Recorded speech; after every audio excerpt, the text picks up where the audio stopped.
Wait lang.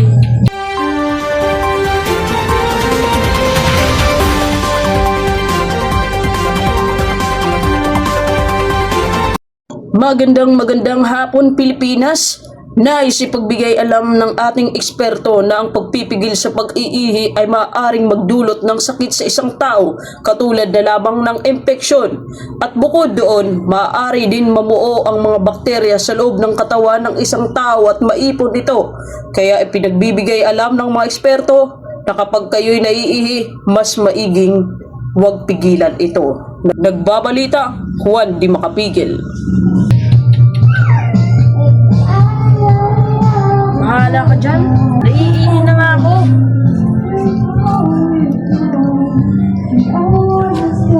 Uy!